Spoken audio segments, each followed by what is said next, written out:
Hi friends, syllabus അക്കാഡമിയുടെ ഒരു ക്ലാസ്സിലേക്ക് നിങ്ങളെല്ലാവരെയും ഇൻവൈറ്റ് ചെയ്യുന്നു. ഇന്ന് നമ്മൾ ഡിസ്കസ് ചെയ്യാനായിട്ട് പോകുന്നത് ആൽഫ്രഡ് ലോർഡ് ടെന്നിസന്റെ യൂലിയസിസ് എന്നുള്ള പോയമാണ്. യൂലിയസിസ് ബൈ ആൽഫ്രഡ് ലോർഡ് ടെന്നിസൺ. യൂലിയസിനെ കുറിച്ചും അതുപോലെ ടെന്നിസിനെ കുറിച്ചൊക്കെ സംസാരിക്കുന്നതിന് മുമ്പ് ആദ്യം ആം, ഇത് എഴുതപ്പെട്ട ലിറ്റററി ഏജിനെ കുറിച്ച് നമുക്ക് അല്പമായിട്ട് ചിന്തിക്കാം. കാരണം ടെനിസൺ ആ, ഷേക്സ്പിയർ എലിസബത്തൻ ഏജിനെ റെപ്രസെന്റ് ചെയ്യുന്ന പോലെ തന്നെ ടെനിസൺ വിക്ടോറിയൻ ഏജിനെ റെപ്രസെന്റ് ചെയ്യുന്ന ഒരു വളരെ പ്രധാനപ്പെട്ട കവിയാണ്. അതുകൊണ്ട് തന്നെ ഈ വിക്ടോറിയൻ ഏജിനെ കുറിച്ച് സംസാരിക്കാതെ ഒരിക്കലും ടെനിസന്റെ കവിതകളെ കുറിച്ച് നമുക്ക് ഡിസ്കസ് ചെയ്യാനായിട്ട് ഒരിക്കലും സാധിക്കുകയില്ല. അതുകൊണ്ട് തന്നെ ടെനിസൺ എഴുതിയ കാലഘട്ടം, ലിറ്റററി പീരീഡ്, അത് നമുക്ക് അടുത്തായിട്ട് ഡിസ്കസ് ചെയ്യാം. വിക്ടോറിയൻ ഏജ് ആണ് ടെനിസന്റെ ഏജ് എന്ന് പറയുന്നത്. ടെനിസൺ എഴുതിയ കാലഘട്ടത്തെ വിക്ടോറിയൻ ഏജ് എന്നാണ് അറിയപ്പെടുന്നത്. നിങ്ങൾക്ക് പലർക്കും അത് അറിയാമെന്ന് വിചാരിക്കുന്നു. This literary period in English literature is known in the name of Queen Victoria, and period extends uh, death death of Victoria in 1901. Queen വിക്ടോറിയയുടെ ക്യൂൻ വിക്ടോറിയ ഇംഗ്ലണ്ട് ഭരിച്ചിരുന്ന കാലഘട്ടത്തോട് കാലഘട്ടത്തെയാണ് വിക്ടോറിയൻ ഏജ് എന്ന് പറയപ്പെടുന്നത്. അത് 1930 അല്ലെങ്കിൽ 1937 ആരംഭിച്ച് ക്യൂൻ വിക്ടോറിയയുടെ കിരീടധാരണത്തോടുകൂടി അവര് രാജ്ഞി അധികാരം ഏൽക്കുന്നത് മുതൽ അവരുടെ മരണം 1901 വരെയുള്ള അവരുടെ മരണം വരെയുള്ള സമയത്തെയാണ് വിക്ടോറിയൻ ഏജ് എന്ന് സാധാരണ അറിയപ്പെടുന്നത്. Much writing of the period, whether imaginative or didactic, in verse or in prose, dealt with or reflected the pressing social, economic, religious, and intellectual issues and problems of the era. ഈ കാലഘട്ടത്തിന്റെ മറ്റൊരു പ്രത്യേകത എന്താണെന്ന് വെച്ചാല് ഇംഗ്ലണ്ടില് അതുവരെ കാണാത്ത ഒരു പ്രതിഭാസം ഇംഗ്ലീഷ് ലിറ്ററേച്ചറിൽ നമ്മൾ ആദ്യമായിട്ട് കാണുകയാണ്. കാരണം സമൂഹത്തെ വളരെ ഡിറക്റ്റ് ആയിട്ട്, സമൂഹത്തിന്റെ പ്രശ്നങ്ങളെ വളരെ ഡിറക്റ്റ് ആയിട്ട് അഡ്രസ് ചെയ്യുന്ന ഒരു ശൈലിയിലേക്ക് ആം, ഒരു ഒരു ശൈലിയിലേക്ക് സാഹിത്യം, ലിറ്ററേച്ചർ വളർന്ന് ഈ കാലഘട്ടത്തിലാണ് ഇംഗ്ലീഷ് ലിറ്ററേച്ചർ വളരുന്നത്. അതുവരെ ഇമാജിനേഷൻ, ഭാവന, ഇമാജിനേറ്റീവ് റൈറ്റിംഗ്സ്, അത് മറ്റൊരു ലോകത്തെയാണ് പ്രതിനിധീകരിച്ചതെങ്കിൽ ഈ ഒരു കാലഘട്ടം റിലീജിയൻ, അതുപോലെ intellectual issues, religious issues, social and economical issues, ആ കാലഘട്ടത്തിന്റെ എല്ലാ സ്ട്രഗിൾസിനെയും റെപ്രസെന്റ് ചെയ്തതാണ് ഈ കാലഘട്ടത്തിലെ എഴുത്തുകൾ എന്ന് പറയുന്നത്. അതുകൊണ്ട് തന്നെ ആ രീതിയിൽ ഈ ഒരു കാലഘട്ടം മറ്റു ലിറ്റററി പീരീഡ്സിനെ അപേക്ഷിച്ച് വളരെ യുണീക്ക് ആയിട്ടുള്ള ഒരു പീരീഡാണ്. അത് പ്രിന്റ് മീഡിയയുടെ അതുപോലെ പത്രമാധ്യമത്തിന്റെ ഒരു സ്വാധീനമായിട്ടാണ് പലപ്പോഴും അതിന്റെ ഏറ്റവും പ്രൈമറി റീസൺ ആയിട്ട് സാധാരണ കണക്കാക്കുന്നത്. ഇതാണ് ക്യൂൻ വിക്ടോറിയ. ഈ കാലഘട്ടത്തിലെ പ്രധാന കവികൾ എന്ന് പറയുന്നത്, പോയിറ്റ്സ് എന്ന് പറയുന്നത് ആൽഫ്രഡ് ലോർഡ് ടെനിസൺ തന്നെയാണ്. ടെനിസൺ ആണ് ഈ കാലഘട്ടത്തിലെ ഏറ്റവും പ്രധാനപ്പെട്ട കവി. അതുപോലെ തന്നെ എഴുത്തുകാരുടെ കൂട്ടത്തിൽ ഏറ്റവും അധികം വിക്ടോറിയൻ സ്പിരിറ്റ് റെപ്രസെന്റ് ചെയ്യുന്നത് ടെനിസന്റെ കൃതികളിലാണ്. അതുപോലെ തന്നെ റോബർട്ട് ബ്രൗണിങ്, അദ്ദേഹത്തിന്റെ ഭാര്യയായ Elizabeth Barrett Browning, Christina Rossetti, Matthew Arnold, അങ്ങനെ ഒരുപാട് കവികൾ, ഇനിയും ധാരാളം കവികളുണ്ട്. ഇവരൊക്കെയാണ് പ്രധാനപ്പെട്ട കവികളായിട്ട് നമുക്ക് വിക്ടോറിയൻ ഏജിലെ പോയറ്റ്സ് ആയിട്ട് പറയാനായിട്ട് സാധിക്കുന്നത്. അതുപോലെ പ്രൊമിനന്റ് എസ്സേയിസ്റ്റ്, ധാരാളം ഇൻഫ്ലുവൻഷ്യൽ ആയിട്ടുള്ള എസ്സേയിസ്റ്റുകൾ, എഴുത്തുകാര് ഈ കാലഘട്ടത്തിൽ, പ്രോസ് റൈറ്റേഴ്സ് ഈ കാലഘട്ടത്തിൽ ഉണ്ട്. ഒന്ന് Thomas Carlyle, John Ruskin, Matthew Arnold and Walter Pater. ഇവരൊക്കെയാണ് പ്രധാനപ്പെട്ട പ്രോസ് റൈറ്റേഴ്സ്. അതുപോലെ തന്നെ ഇമ്പോർട്ടൻറ്റ് നോവലിസ്റ്റുകൾ ഷാർലറ്റ് ആൻഡ് എമിലി ബ്രോണ്ടി, അവര് സഹോദരിമാരാണ്. അതുപോലെ Charles Dickens, William Makepeace Thackeray, George Eliot and Thomas Hardy, ഇവരാണ് ഏറ്റവും പ്രധാനപ്പെട്ട നോവലിസ്റ്റുകളായിട്ട് ഈ കാലഘട്ടത്തിൽ അറിയപ്പെടുന്നത്. വിക്ടോറിയ ഏജിനെ കുറിച്ച് സംസാരിക്കുമ്പോൾ അതിന്റെ ഹിസ്റ്റോറിക്കൽ ബാക്ക്ഗ്രൗണ്ട്, ചരിത്രപരമായിട്ടുള്ള പശ്ചാത്തലം വളരെ പ്രധാനപ്പെട്ടതാണ്. അതാണ് നമ്മൾ ഇനി ചർച്ച ചെയ്യാനായിട്ട് പോകുന്നത്.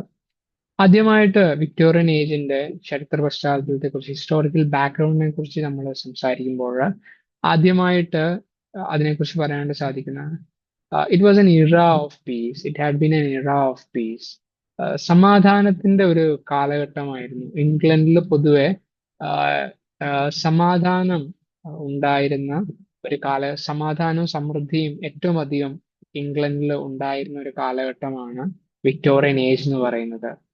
ആഹ് നമുക്കൊക്കെ ആ ഒരു കാലഘട്ടത്തിന്റെ വേൾഡ് ഹിസ്റ്ററി നമുക്കറിയാം.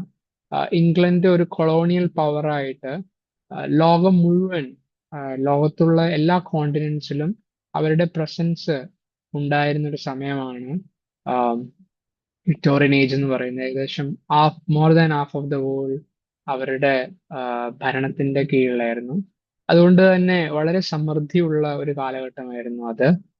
ആഹ് അതുപോലെ തന്നെ ആഹ് അതുപോലെ തന്നെ വളരെ യുദ്ധങ്ങളും ഇംഗ്ലണ്ട് നേരിട്ട് പങ്കെടുത്ത്, ഇംഗ്ലണ്ട് നേരിട്ട് പങ്കെടുത്ത യുദ്ധങ്ങള് വളരെ തീരെ ഒട്ടും തന്നെ ആകപ്പാടെ ക്രീമിയൻ വാർ എന്ന് പറയുന്ന വാർ ഒഴികെ ബാക്കി ഇംഗ്ലണ്ട് നേരിട്ട് പങ്കെടുത്ത യുദ്ധങ്ങള് ഇല്ലായിരുന്നു എന്ന് തന്നെ പറയാം. അതുപോലെ തന്നെ ആ കാലഘട്ടത്തില് ഈ കോളനികളില് ചെറിയ ചെറിയ യുദ്ധങ്ങൾ ഉണ്ടായതൊഴിച്ചാല് പൊതുവെ ആ കാലഘട്ടം ശാന്തമായിരുന്നു. First war of independence, Indian war of Indian independence, അത് ഈ കാലഘട്ടത്തിലാണ്. എന്നാൽ അത് കോളനിയിൽ ഉണ്ടായ ഒരു യുദ്ധമാണ്, ഇംഗ്ലണ്ട് നേരിട്ട് പങ്കെടുത്ത യുദ്ധമല്ല. ബ്രിട്ടൻ നേരിട്ട് പങ്കെടുത്ത ഒരു യുദ്ധം എന്ന് പറയുന്നത് ക്രീമിയൻ വാറാണ്. അത് യൂറോപ്പിലെ ആ, ആ, പല രാജ്യങ്ങളും ഇൻവോൾവ് ആയിട്ടുള്ള ഒരു വാറായിരുന്നു.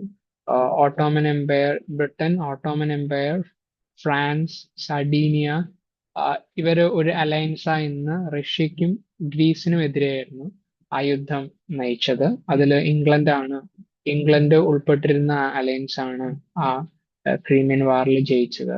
അതും ആ, ഇംഗ്ലണ്ടിന്റെ ആ, ഇംഗ്ലണ്ടിന്റെ ഒരു പ്രൈഡിന് കാരണമായി തീർന്നു എന്ന് നമുക്ക് വേണമെങ്കിൽ ചിന്തിക്കാം.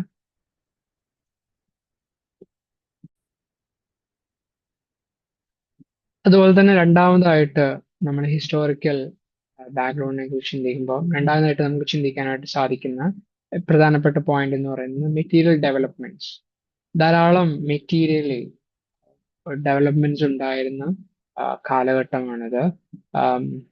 മാർക്കറ്റ് വളരെ, ഇംഗ്ലണ്ടിന്റെ മാർക്കറ്റ് എന്ന് പറഞ്ഞാല് ലോകം മുഴുവൻ വ്യാപിച്ച ഒരു മാർക്കറ്റായിരുന്നു ഇംഗ്ലീഷ് മാർക്കറ്റ് ആ കാലഘട്ടത്തില്. കാരണം നമ്മൾ അറിയുന്ന പോലെ തന്നെ ലോകം മുഴുവൻ ഇംഗ്ലണ്ടിന്റെ കോളനികൾ ഉണ്ടായിരുന്നതുകൊണ്ട് തന്നെ ഇംഗ്ലണ്ടിന്റെ മാർക്കറ്റ് എന്ന് പറയുന്നത് വളരെ എസ്റ്റാബ്ലിഷ്ഡ് ആൻഡ് എക്സ്പാൻഡഡ് ആയിരുന്നു ആ കാലഘട്ടത്തില്.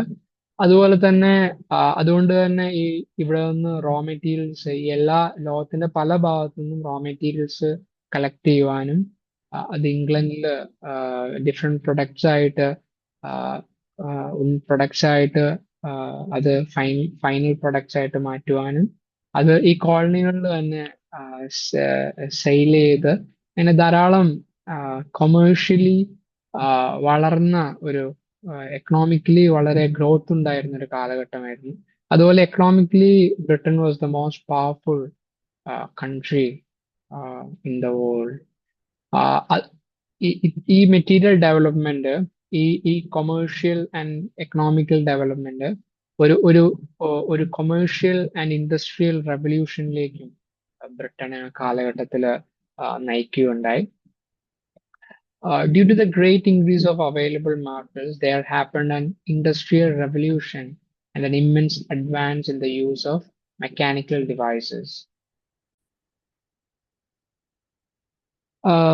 അതുപോലെ തന്നെ സയന്റിഫിക് ഗ്രോത്തും ഈ ഒരു കൊമേഴ്ഷ്യൽ ഇക്കണോമിക്കൽ ഗ്രോത്തിനോട് ചേർന്ന് തന്നെ അതിനെ ബൂസ്റ്റ് ചെയ്യാനായിട്ട്, അതിനെ എൻഹാൻസ് ചെയ്യാനായിട്ട് മെക്കാനിക്കൽ ഡെവലപ്മെന്റ്സും സയന്റിഫിക് ഡെവലപ്മെന്റ്സും ധാരാളമായിട്ട് ബ്രിട്ടനിൽ ഉണ്ടായിരുന്ന ഒരു കാലഘട്ടമായിരുന്നു ഇത്. ഈ കാലഘട്ടത്തിലെ മെറ്റീരിയൽ ഡെവലപ്മെന്റ്സിനോട് കൂടി ചിന്തിക്കുമ്പോൾ വളരെ പ്രധാനപ്പെട്ടതായിട്ടുള്ള ഒരു കാര്യമാണ് ഗ്രേറ്റ് എക്സിബിഷൻ ഓഫ് 1851 എന്നുള്ളത്. ആഹ് അത് അത് അറിയപ്പെടുന്നത് ഗ്രേറ്റ് എക്സിബിഷൻ ഓഫ് 1851 എന്നാണ്. അതുപോലെ തന്നെ അത് great exhibition of the works of industry of all Nations or crystal palace exhibition എന്നും അത് അറിയപ്പെടുന്നുണ്ട്. ബ്രിട്ടൻ ഭരിച്ചിരുന്ന ലോകത്തിലെ എല്ലാ ഭാഗങ്ങളിൽ നിന്നുമുള്ള വസ്തുക്കള് ആ ഒരു ഗ്രേറ്റ് എക്സിബിഷൻ 1851 ഗ്രേറ്റ് എക്സിബിഷനിൽ എക്സിബിറ്റ്സ് ആയിട്ട് ഉണ്ടായിരുന്നു. അപ്പൊ അതുകൊണ്ടാണ് great exhibition of the works of industry of all Nations എന്നറിയപ്പെടുന്നത്. അതുപോലെ ഒരു ക്രിസ്റ്റൽ പാലസിലായിരുന്നു അത്. ഒരു താൽക്കാലികമായി ഉണ്ടാക്കിയ ഒരു ക്രിസ്റ്റൽ പാലസിലായിരുന്നു ആ എക്സിബിഷൻ നടന്നത്. അതുകൊണ്ട് തന്നെയാണ് അത് ക്രിസ്റ്റൽ പാലസ് എക്സിബിഷൻ എന്നറിയപ്പെടുന്നത്. So in that exhibition new commercial energy was reflected in the exhibition, and the Great Exhibition of 1851 was treated as the inauguration of a new era of prosperity. ഈ industrial റവല്യൂഷന്റെ ഒരു കാലഘട്ടം കൂടിയായിരുന്നു. Europe മുഴുവൻ, especially ബ്രിട്ടനില് industrial റവല്യൂഷന്റെ ഒരു കാലഘട്ടമായിരുന്നു ഈ കാലഘട്ടം എന്ന് പറയുന്നത്. ഈ ഇൻഡസ്ട്രിയൽ റവല്യൂഷന്റെ ദോഷഫലങ്ങൾ, ഈവിൾസ്, നമുക്ക് ചാൾസ് ഡിക്കൻസിന്റെയും അതുപോലെ എലിസബത്ത് കാസ്കിലിന്റെയും ജോർജ് എലിയറ്റിന്റെ ഒക്കെ നോവൽസിൽ വളരെ വ്യക്തമായിട്ട് കാണാനായിട്ട് സാധിക്കുന്നതാണ്. ഏറ്റവും അധികമായിട്ട് ഈ ഇൻഡസ്ട്രിയൽ റവല്യൂഷനിലെ സോഷ്യൽ ഈവിൾസിനെ കുറിച്ച് പറഞ്ഞത് ചാൾസ് ഡിക്കൻസ് തന്നെയാണ്.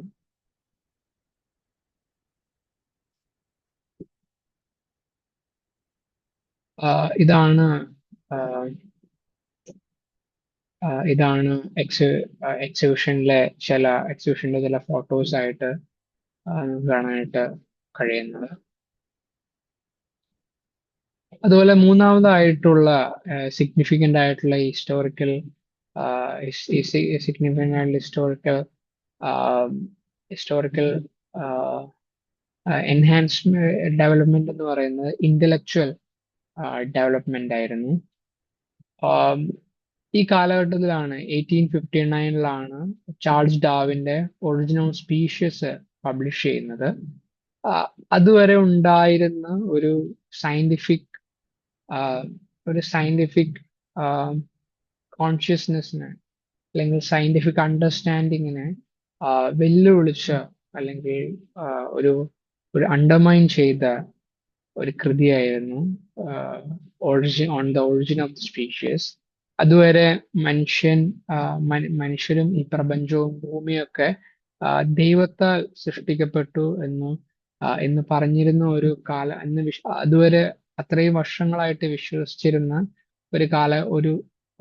വിശ്വസിച്ചിരുന്ന ഒരു സമൂഹത്തിന് മുമ്പിലേക്കാണ് on the origin of species എന്നുള്ള ബുക്ക് ചാൾസ് ഡാർവിൻ കൊണ്ടുവരുന്നത്. അതില് ഇവല്യൂഷനിലൂടെയാണ് ഈ പ്രപഞ്ചവും അതുപോലെ ഭൂമിയിലെ എല്ലാ സ്പീഷ്യസുകളും ഉണ്ടായെന്ന് ചാൾസ് ഡാർവിൻ പറഞ്ഞു വെക്കുകയുണ്ടായി.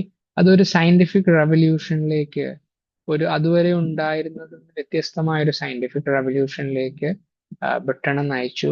അതിന്റെ സ്വാധീനം വളരെ വ്യക്തമായിട്ട് ആ കാലഘട്ടത്തിൽ നിന്നുണ്ടായിരുന്ന ലിറ്ററേച്ചറിലും നമുക്ക് കാണാനായിട്ട് സാധിക്കാൻ കഴിയും. അതുവരെ ഉണ്ടായിരുന്ന സോഷ്യൽ ഫൗണ്ടേഷൻസിനെ അത് ഡിസ്റ്റർബ് ചെയ്യുകയുണ്ടായി ഈ ചാൾസ് ഡാർവിന്റെ ഒറിജിൻ ഓഫ് സ്പീഷ്യസിന്റെ പബ്ലിക്കേഷൻ മൂലം.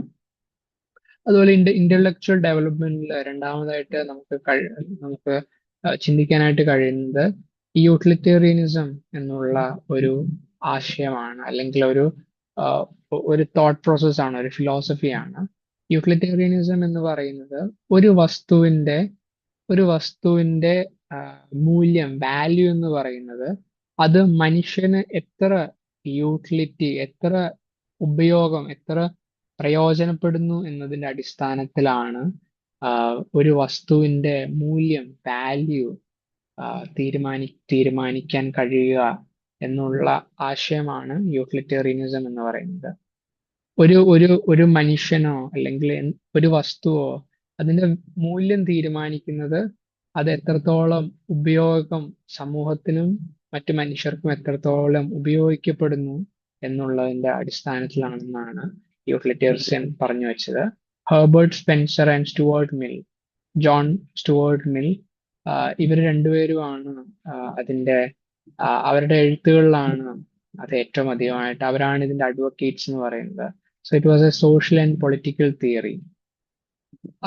ഇതിനെതിരെയാണ് യൂട്ടിലിറ്റേറിയനിസം ഇതിനെതിരെ ഇൻഡസ്ട്രിയൽ റെവല്യൂഷന് എതിരെ വന്ന ഫിലോസഫീസ് ആണ് സോഷ്യലിസം ആൻഡ് കമ്മ്യൂണിസം. അത് 19th സെഞ്ചുറിന്റെ സെക്കൻഡ് ഹാഫിലാണ് അത് വരുന്നത്. കാൾ മാർക്സും ഏംഗൽസും അവരാണ് കമ്മ്യൂണിസ്റ്റ് ഐഡിയോളജി ആദ്യമായിട്ട് ലോകത്തിന് മുമ്പിൽ അവതരിപ്പിക്കുന്നത്. അവരുടെ പഠനങ്ങളും അതിന് ആ ഒരു ഫിലോസഫിക്ക് രൂപം നൽകിയത് ബ്രിട്ടനിൽ ഉണ്ടായിരുന്ന ഇൻഡസ്ട്രിയൽ റവല്യൂഷൻ ആയിരുന്നു. അതുപോലെ ഈ കാലഘട്ടത്തിൽ ഉണ്ടായിരുന്ന മറ്റൊരു ഏറ്റവും പ്രധാനപ്പെട്ട ഇന്റലക്ച്വൽ ഡെവലപ്മെന്റ് എന്ന് പറയുന്നത് popular education. Primary education became a practical thing. Convent schools, അതുപോലെയുള്ള മറ്റ് പബ്ലിക് സ്കൂൾസ്, ഗ്രാമർ സ്കൂൾസ്, അതൊക്കെ ഏറ്റവും അധികമായിട്ട് ഈ കാലഘട്ടത്തിൽ ഉണ്ടാകുകയും എല്ലാവർക്കും പ്രൈമറി എഡ്യൂക്കേഷൻ ലഭിക്കുകയും അതുപോലെ എല്ലാവരും ലിറ്ററസിയിലേക്ക് വരികയും ഇത് in turn it produced A new hunger four intellectual food. അപ്പൊ അതുകൊണ്ട് തന്നെ ആളുകൾ കൂടുതലായിട്ട് വായിക്കാൻ തുടങ്ങിയത് കൊണ്ട് തന്നെ പ്രസിന്റെയും അതുപോലെ ന്യൂസ് പേപ്പർ, മാഗസീൻസ്, അതുപോലെയുള്ള പ്രിന്റ് മീഡിയയും ഏറ്റവും അധികം ഏറ്റവും അധികം പോപ്പുലർ പ്രിന്റ് മീഡിയ ഡെവലപ്പ് ചെയ്തത് ഈ കാലഘട്ടത്തിലാണ്. അതിന്റെ ഒരു പ്രധാനപ്പെട്ട കാരണം ഈ primary education it became a practical thing.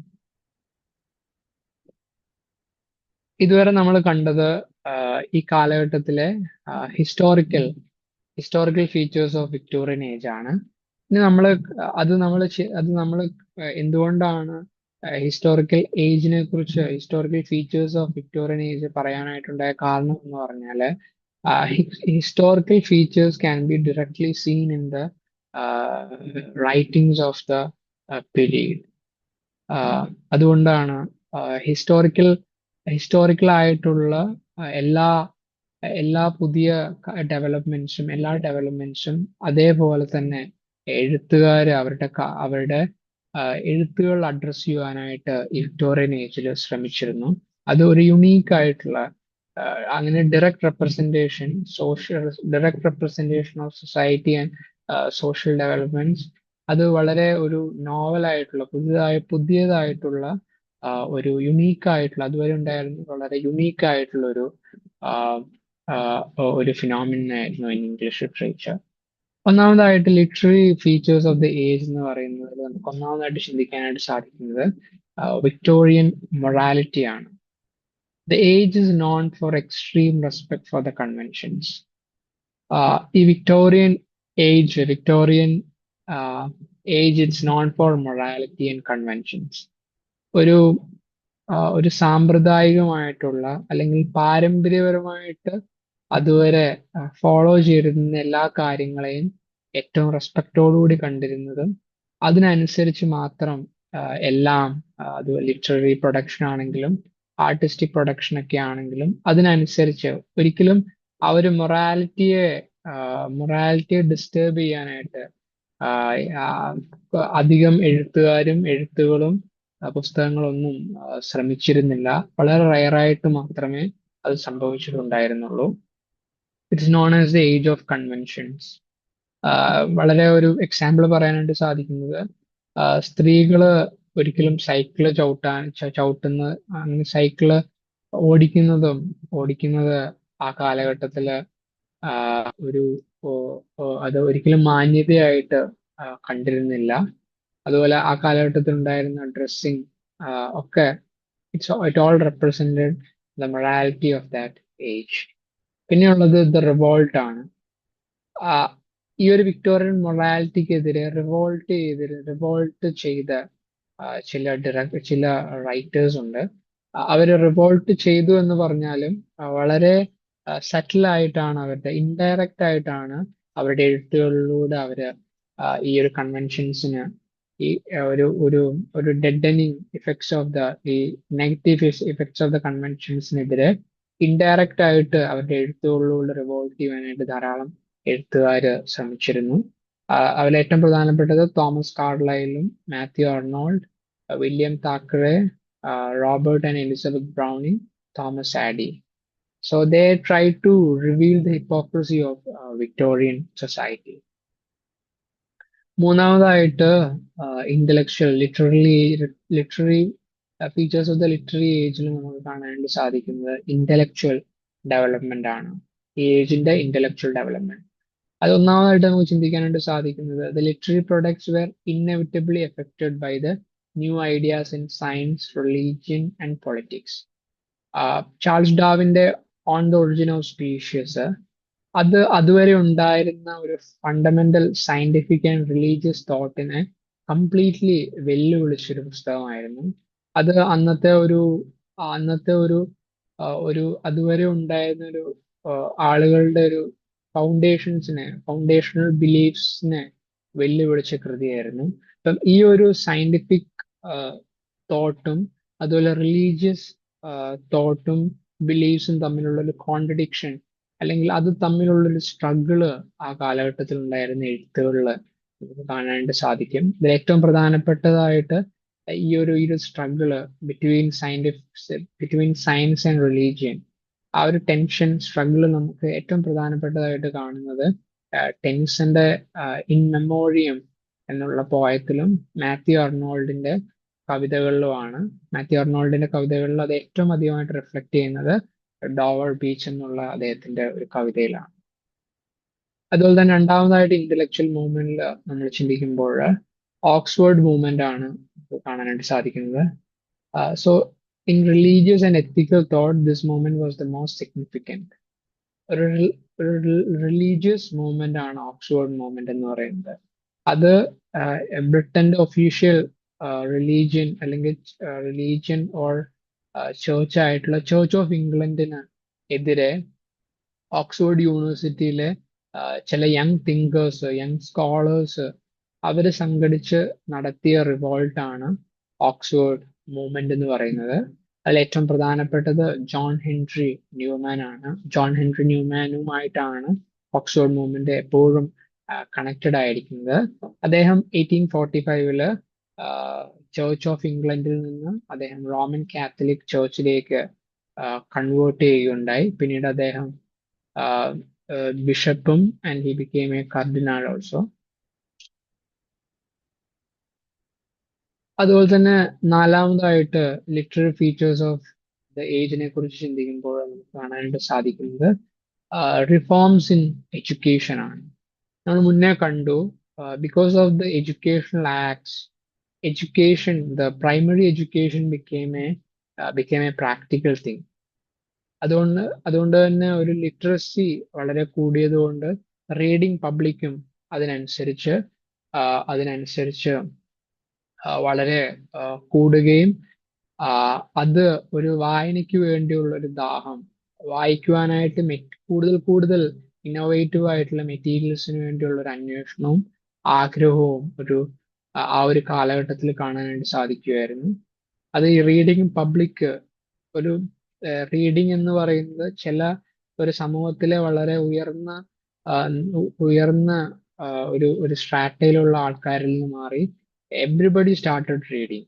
So അതുകൊണ്ട് തന്നെ അവരെ ആ ഒരു ലാർജ് ഇനോമസ് റീഡിംഗ് പബ്ലിക്കിനെ സാറ്റിസ്ഫൈ ചെയ്യാനായിട്ട് ധാരാളം ലിറ്ററേച്ചർ പീസസ് ആവശ്യമായിട്ട് വന്നു. ഈ കാലഘട്ടത്തിലാണ് ഇംഗ്ലണ്ടിൽ നോവൽ ഒരു പോപ്പുലർ ലിറ്ററേച്ചർ ആയിട്ട് മാറിയത് ഈ കാലഘട്ടത്തിലാണ്. അതുപോലെ 19th സെഞ്ചുറിയുടെ വിക്ടോറിയൻ ഏജിലാണ്, middle years of the 19th centuries are the most richest years of the novel genre in the history of English literature. ഏറ്റവും അധികം നോവലുകൾ പ്രൊഡ്യൂസ് ചെയ്യപ്പെടുകയും വായിക്കപ്പെടുകയും ചെയ്തിരുന്ന ഒരു കാലഘട്ടമായിരുന്നു. The golden years of English novels ആണ് ഈ ഒരു middle years of the Victorian ഏജിനെ കുറിച്ച്, വിക്ടോറിയൻ ഏജ് ആയിട്ട് നമുക്ക് പറയാനായിട്ട് സാധിക്കുന്നത്. അതുപോലെ തന്നെ അഞ്ചാമതായിട്ട് നമുക്ക് ചിന്തിക്കാനായിട്ട് കഴിയുന്നത് ഇന്റർനാഷണൽ ഇൻഫ്ലുവൻസസ് ആണ്. അഞ്ചാമതായിട്ട് the literary features of the age, Victorian ഏജിനെ കുറിച്ച് പറയുമ്പോൾ international influence was evident in the writings of Victorian writers. ഒന്നാമതായിട്ട് പറയാനായിട്ട് സാധിക്കുന്നത് അമേരിക്കൻ, അതുവരെ ഒരു ഇൻഫീരിയർ ആയിട്ടാണ് അമേരിക്കൻ ലിറ്ററേച്ചറിനെ കണ്ടിരുന്നത്. കാരണം അമേരിക്ക എന്ന് പറയുന്നത് ബ്രിട്ടന്റെ ഒരു കോളനി ആയിരുന്നു അമേരിക്കയുടെ ആരംഭം. എന്നാൽ അവര് ഇൻഡിപെൻഡൻസ് നേടുകയും അതിനുശേഷം അമേരിക്കയിൽ നിന്ന് ധാരാളം എഴുത്തുകാര് എഴുതുവാനായിട്ടും ആ എഴുത്തുകൾ യൂറോപ്പിലേക്ക് എത്തുകയും American and European writers, American and British writers തമ്മിൽ ഒരു ഒരു ഇന്ററാക്ഷൻ അതുമൂലം ഉണ്ടാവുകയും ചെയ്തു. അത് രണ്ടുപേരെയും ഇൻഫ്ലുവൻസ് ചെയ്യുവാനായിട്ട് അമേരിക്കയിലുള്ള അതുപോലെ തന്നെ ബ്രിട്ടനിലുള്ള റൈറ്റേഴ്സിനെ ഒരു മ്യൂച്വൽ ഇൻഫ്ലുവൻസിലേക്ക് നയിച്ചു. അതുപോലെ ഈ കാലഘട്ടത്തിൽ ജർമ്മൻ റൈറ്റേഴ്സിന്റെ ഇൻഫ്ലുവൻസ് വളരെ വ്യക്തമായിട്ട് നമുക്ക് തോമസ് കാർലൈലിന്റെയും മാത്യു അർണോൾഡിന്റെയും കൃതികളിൽ കാണാനായിട്ട് സാധിക്കും. അതുപോലെ തന്നെ ഇറ്റാലിയൻ ലിറ്ററേച്ചേഴ്സിന്റെ ഇൻഫ്ലുവൻസ് ബ്രൗണിങ്സിൽ, റോബർട്ട് ബ്രൗണിങ്ങിലും എലിസബത്ത് ബ്രൗണിങ്ങിന്റെയും റൈറ്റിംഗ്സിൽ ഇറ്റാലിയൻ ലിറ്ററേച്ചേഴ്സിന്റെ ഇൻഫ്ലുവൻസ് കാണാനായിട്ട് സാധിക്കും. അതുപോലെ പ്രീ റാഫലൈറ്റ് ബ്രദർഹുഡ് എന്ന് പറയുന്ന ഒരു ഗ്രൂപ്പ് ഓഫ് റൈറ്റേഴ്സിലും നമുക്ക് ഇറ്റാലിയൻ ലിറ്ററേച്ചേഴ്സിന്റെ ഇൻഫ്ലുവൻസ് കാണാനായിട്ട് സാധിക്കും. ആറാമതായിട്ട് നമ്മൾ the literary feature of the ഏജിനെ കുറിച്ച് ചിന്തിക്കുമ്പോൾ the achievement of the age ആണ്.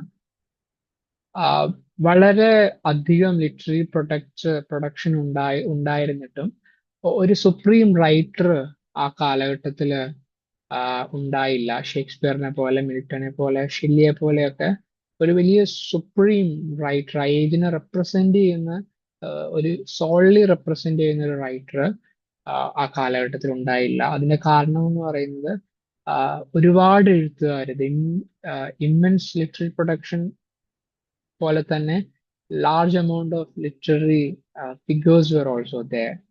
അതുപോലെ general literary level was so high.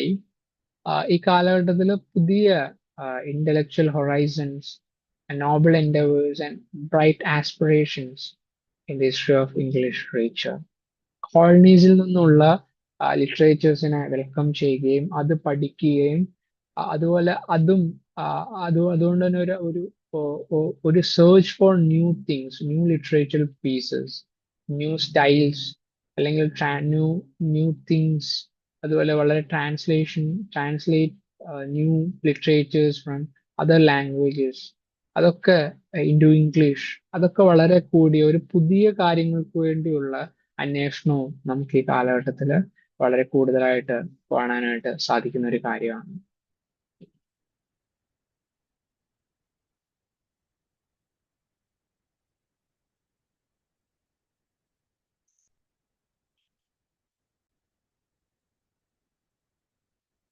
Victorian ഏജിനെ കുറിച്ചുള്ള നമ്മുടെ ഈ സെഷൻ ഇവിടെ കൺക്ലൂഡ് ചെയ്യുകയാണ്.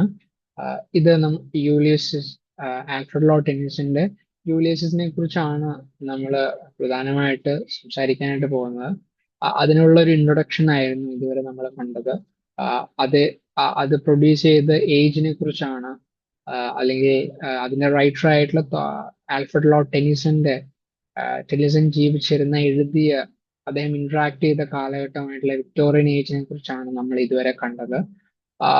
ഈ ഒരു സെഷൻ ഇവിടെ അവസാനിക്കുകയാണ്.